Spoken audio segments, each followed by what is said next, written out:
Welcome all sports fans, YouTubers and Facebookers all across the nation. This is Uneducated Sports Talk. I'm your host, Carlos Clayton, and it's presented by Uneducated Network. Before I get started, I want to thank all my fans, all subscribers who have subscribed to this channel and people who've liked it, all the good stuff. I'm sorry I've been kind of slowing down the last couple of weeks. I had a cruise I just came back from, and in-laws were in town as well, so you know how that goes. So I am back now, official, ready to go, ready to keep grinding.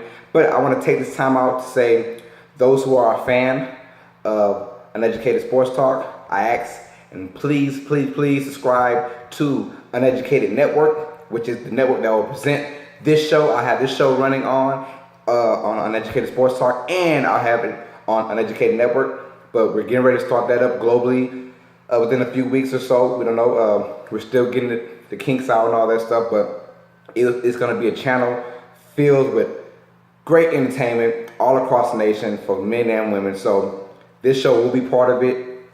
Back, bigger, brand new. Everything will be just amazing about this show right here. And there'll be more shows. Right now there's 2 shows on it. Check out So You Think You Know Sports. That is brought to you by Uneducated Network as well. And of course my show, Uneducated Sports Talk. Craig Jones, aka Turtle. He's the one that does So You Think You Know Sports. A great football commentary, great sports guy all around. His knowledge is amazing. About as up to par as mine, I might say. but please like, subscribe to Uneducated Network. If you like this show, you're gonna love Uneducated Network. Like I said, it's just starting, but you'll be one of the first fans to get a taste of what's about to happen. Right now, there's only 2 shows, but eventually we'll have about 9 or 10 shows within the next month and a half, something like that, and then we'll get the ball running. So subscribe to Uneducated Network. Do that for your boy. Why wait? Do it now. Okay, well, watch this show first, then do it now. But with that being said, we want to give a recap to the NBA War Show, the first annual NBA War Show live in New York City, hosted by no other than Drake as well, who did a fabulous, exceptional job at being the host. He did a great job once again. Drake is just talented. He is. Outside of that whole R&B stuff and drama, he's very, very talented. So, with that being said, here we go. The first award that went out to was Rookie of the Year, and it was interesting. Now, if you guys seen right before the playoffs, I had my award show pretty much in balance, and man, I might say, if you check that show out, you're like, you know what, Carlos, you were spot on.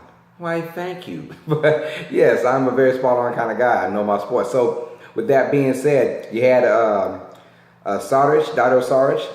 Then you had Joel Embiid, both from Philadelphia, and then you had Malcolm Brogdon from Milwaukee, the point guard. And I did say that he was going to win. I said if it was my pick, he was on an NBA team that was in the playoffs, put up some good numbers, great 3-point percentage, great overall player. I thought he was going to win it because Joel Embiid only played 31 games. Dario Saric was just part of a god-awful Philadelphia 76 team who were god-awful on purpose, pretty much. I had Bogdan winning, and sure enough, your Rookie of the Year is Malcolm Brogdon from the Milwaukee Bucks. He had a tremendous year, great guy. Everyone's speeches that they had, and it was, you like the fact that everyone thanks God first, because without God, none of this is possible. No matter what you do, it is not possible, and that's right. And then, of course, they thank their moms and their dads, and this person, that person. So, hey, shout out to Malcolm Brogdon. He deserved it, I thought, in my opinion. I was right about that, and he won. I didn't think they were going to give it to him. I would have been very kind of mad if they would have gave it to Joel Embiid, just because, the dude's been in the league for 3 years, only played 31 games. No. Next on the docket, the 6-man award. The candidates were Lou Williams, Eric Gordon, and the other 6-man. They're probably going to hate me for this. I forgot already. But it was 2 Rocket guys. But anyways, Eric Gordon wanted to win the 6-man. He did his thing. I picked that as well. Lou Williams, they weren't going to give it to him just because he came from the Lakers and went to the Rockets. I wouldn't have done it either. So he had the statistics to do it. But Eric Gordon is the winner of that. So congrats to Eric Gordon as well.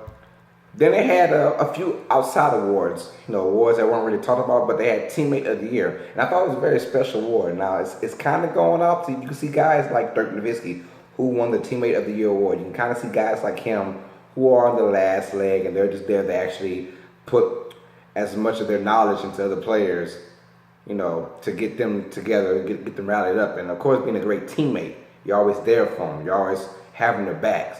And with Dirk Nowitzki and his situation in Dallas, yes, he wants to end his career in Dallas. And it's funny how he told his wife, "Thank you for allowing me to, stumble up and down the court for the next couple of years." So he's already letting people know he's going to be here for 2-3 more years. So hopefully Dallas can get it, get something going on, or start rebuilding in the right mode or right direction, so that Dirk doesn't leave on a bad, sour note. But Dirk Nowitzki is the Teammate of the Year. So he did his thing. I like the fact that they actually had awards like that. This award show was amazing. I gotta say that. First off, I wish that more more sport franchises would go ahead and, I wish the NFL had their own NFL award show on a national channel, or baseball had their own baseball award show. Basketball is the first one out of the major sports, the 3 major sports. Well, 4 if you count hockey, but basketball was the first one to have their own individual award show, and it was great. It was great. If you're a fan of basketball, you're gonna love this award show. I promise you that. If you're a fan of sports, period, you're gonna love the sports show, the award show. Next, after the Teammate Award, they also gave the Sportsmanship Award. Basically, is the player who shows the most sportsmanship towards other teams and that kind of stuff. Kemba Walker, he won that award. It was basically just, a likable guy from everybody. You always see Kemba Walker's always smiling. He's always happy. He's always in a good mood. And why not? You're in the NBA making a lot of money. You might as well have fun doing it, right? Kemba Walker won that award. He did his thing. So big shout out to Kemba Walker, because that might be the only award you win in a long time, brother. But hopefully, and I'm playing, but hopefully Kemba Walker does his thing after next year. Then they had the Best Dunk, which the nominees were Victor Oladipo, Larry Nance Jr., and then you had Zach LaVine. And Victor Oladipo won that. He had a double clutch 2-hand Dominique Wilkins stuff on Dwight Howard. It was nasty. So it wasn't an obvious choice, but it was the choice I would have picked. So he got that, and it looked good. So he won that dunk award as well. And then the Best Block. It got very interesting. You had Hassan Whiteside with the 1-hand block. Kristaps Porzingis with the 1-hand block as well. They're kind of similar, but very flashy. Then you had Kawhi Leonard's block on James Harden. Now before that, my pick was Kawhi Leonard's block, just because of the situation and the time. And of course, I think the fans all thought the same thing, because Kawhi Leonard won that award for Best Block of the Year. The other 2 blocks were more spectacular, more flashy, but that Kawhi Leonard block meant something late in the game. It wasn't just part of a second quarter block, and it was a very, late game, a clutch block. Let's just say that. I mean, down by 2, Kawhi Leonard hits the 3, go up by 1. James Harden, MVP candidate, gets the ball, drives all the way down, and you think he's gonna get an easy layup, and Kawhi Leonard comes out of nowhere and just pins it to the wall, man. So that's crazy right there. So Kawhi wins that Best Block of the Year. Shouts out to Kawhi. Did y'all see Kawhi Leonard's commercial? Speaking of Kawhi, Kawhi Leonard's never going to star in his own national commercial. He does a lot of local commercials for the H&B, whatever is that store in San Antonio. They all do commercials for them. But he's never going to be really in the national commercial. But that debate commercial about what's better, his offense or his defense, that was a beautiful commercial. Look, Kawhi Leonard is my favorite player. Everybody knows that. It's my favorite basketball player. And I respect the fact that he's so humble. And to have a commercial that doesn't even have him in it, and it still gives you kind of goosebumps, a tingly feeling. It was like, Kawhi's offense though, Kawhi Leonard's defense though, Kawhi though. I loved it. So it was an amazing commercial. Yeah, I was happy to see him have his own commercial, and he's not even in it. It's just highlights of him. So that's crazy right there on that part. And then they introduced Bill Russell. They brought up the big greats, the great big men of their time, like Alonzo Mourning, Shaquille O'Neal, David Robinson. You had I know I'm missing somebody else. Oh, Kareem Abdul-Jabbar as well. Probably I missed somebody else as well. But then they introduced Bill Russell. Bill Russell didn't really have an award. It's just, the MVP is named after Bill Russell, rightfully so, because Bill Russell, 13 years in the league, 11 championships. I mean, wow, that's crazy. But that being said, Bill Russell went up there and still being Bill Russell. He pointed at each of those guys and said, you know what? I can still kick your ass. And I was like, I said, Bill Russell, that's the man. That's the man. I mean, he's got so many rings, he can't put on all his fingers. He got to put 2 on one finger. So when you see Tom Brady high five people with the spiral ring, just imagine Bill Russell with everything, every ring, and then, one more ring to add to that, bro. So Bill Russell he didn't really talk to the crowd. He just talked to the big men and say how he's proud of the big man and how they represent the league. Even though this day and age, the NBA, they're just very thin on elite big men. Back in the day, you had pretty much everyone that was a big man, and these days it's not really like that anymore. So that was good. Did everyone check out? Now Drake did an awesome job. Him and Will Ferrell had their little handshake thing in the beginning, and that was sort of funny. It was cool. But then the one he did, everyone's buzzing about right now, is the Steph Curry Get Out and Celebrate skit, and that was hilarious. If you've seen the movie Get Out, you know what I mean. Check it out. I'm pretty sure it's on YouTube somewhere. It's hilarious. Drake playing as Steph Curry and some guy playing as Draymond Green, and that beautiful woman from she played in the TV series Pitch. It's a baseball series that came on Fox. Only had 1 year of it, but she was the lead. She plays Steph Curry's wife, and she did a hell of a job too. So check out that skit. It was funny. It was funny. That's all I got to say about that. The next award, the Most Improved Player Award, that went to Giannis Antetokounmpo. I hope I said the name right. I really did. I really hope it sounded so good off the tongue. It did. But AKA the Greek Freak, he wins it. He averaged 22 points a game this year. He was sort of the no-brainer to win Most Improved. You had a nursery from Denver. He was part of it as well. You thought maybe he can get that. But at the end of the day, I think that they got the right choice. It was the Greek Freak. He was pretty much the obvious choice out of those guys because he's basically a star now. And Coach of the Year, I got this right as well. You had either Mike D'Antoni, Greg Popovich, or Eric Spoelstra. I excluded Spoelstra just because their record was still 41-41. You finished 30-11 in the end of the season, but your overall record was still 41-41, and you didn't make the playoffs. Greg Popovich, it'd be too easy. Greg Popovich is the Michael Jordan of coaching, so you can't give it to Pop every single year. And Pop's only had it maybe once or twice, I believe, in his career. So I knew the obvious choice was Mike D'Antoni. Mike D'Antoni led that Houston Rockets team with that style, the fun play they have, to a great regular season, and it ended on a sour note against San Antonio. But besides that, he coached that team the way that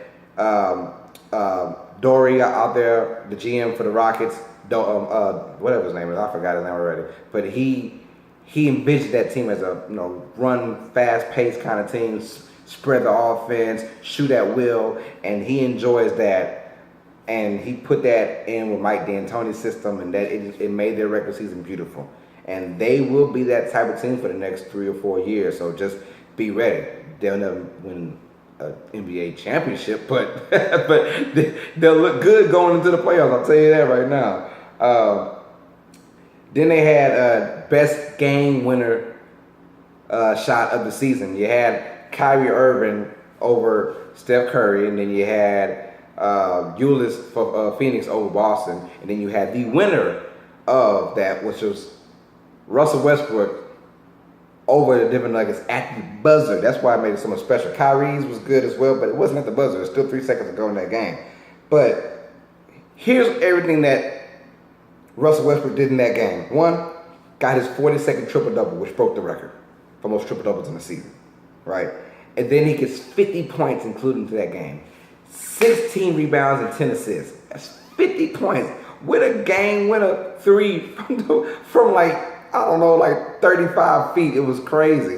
And then they made a joke about how that knocked Denver out of playoff contention.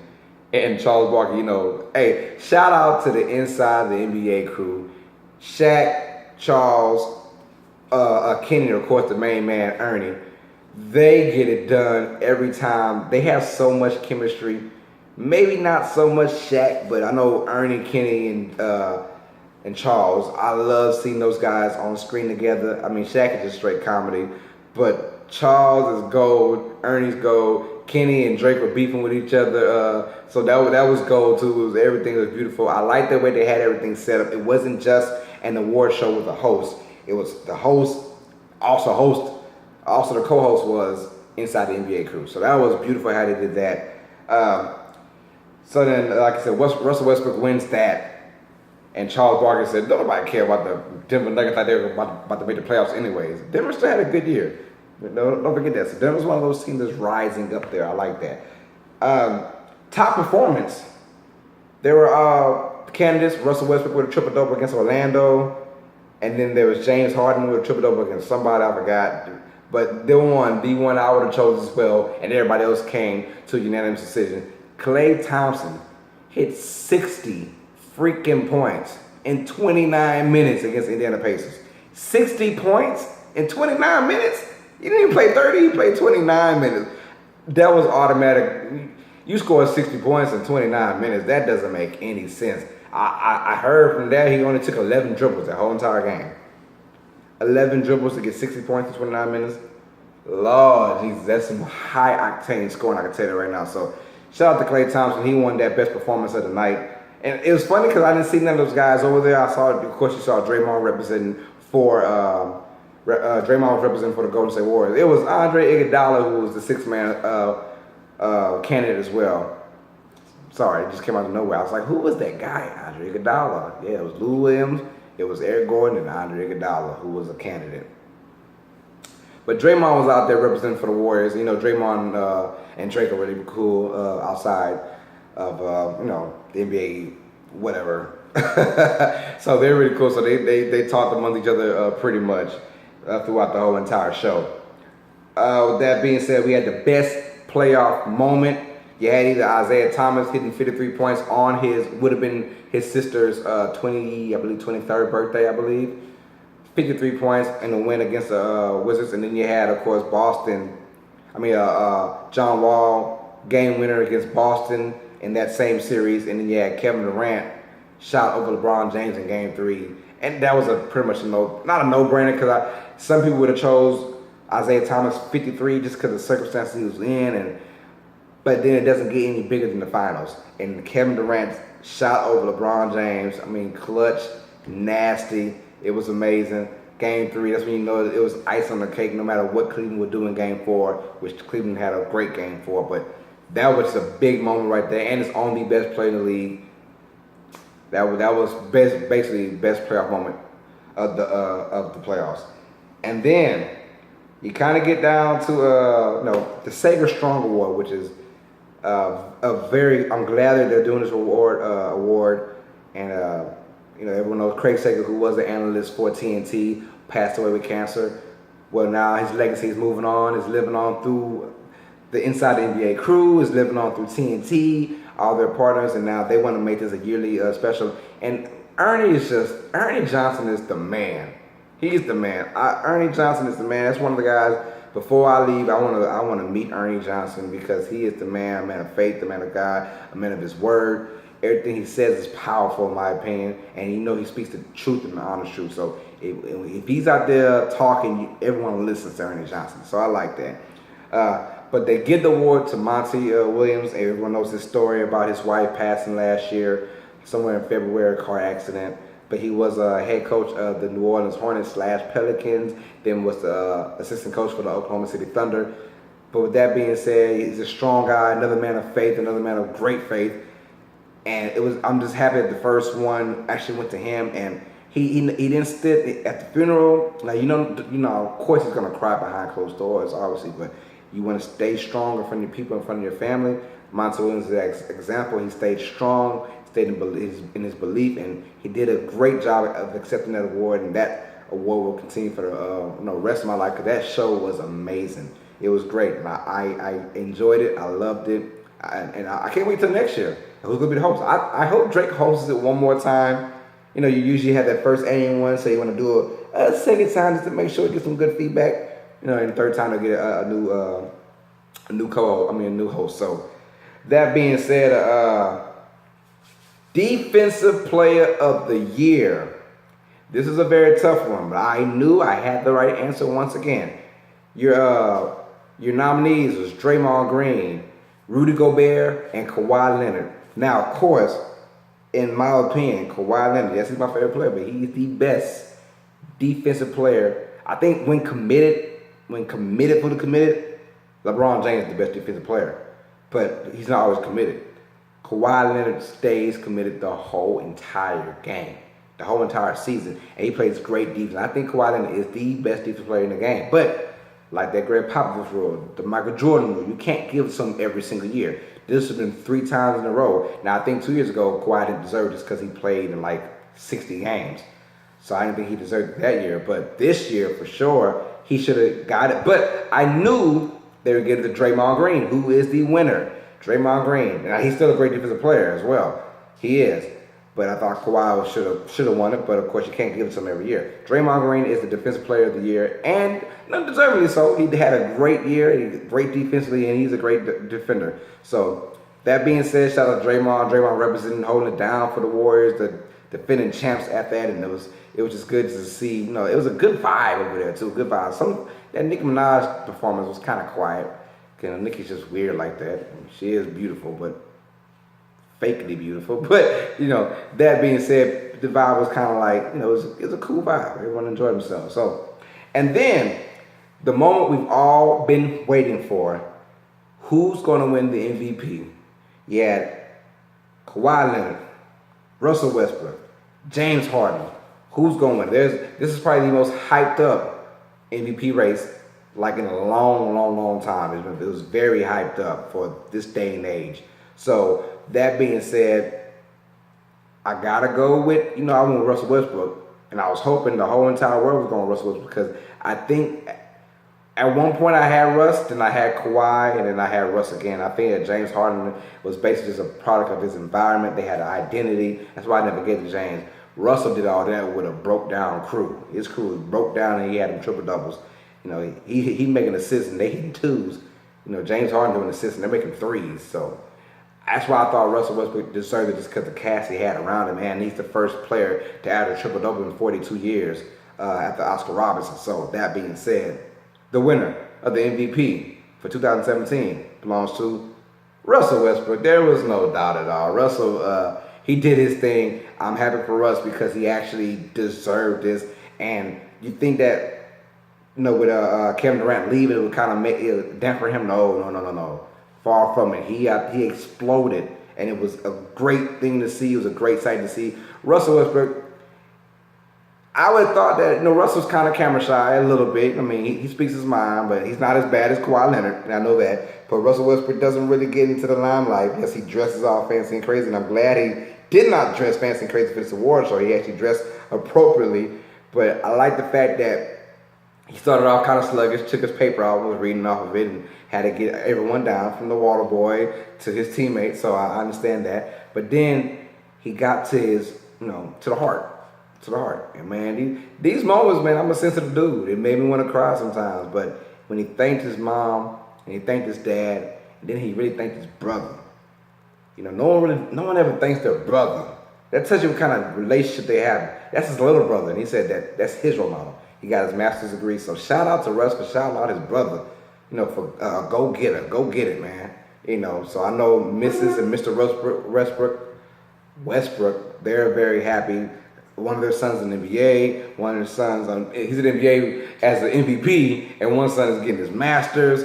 So it's good to see that going on, and it's good to see, you know, a family bond like that. And so he was starting to tear up over his mom and his dad and his brother, and he talked about his wife. No one ever talks about the wifey, but yes, I'm glad he talked about the wifey and how much she meant to him and that kind of stuff, and it made you tear up. And that's what the MVP award is supposed to do.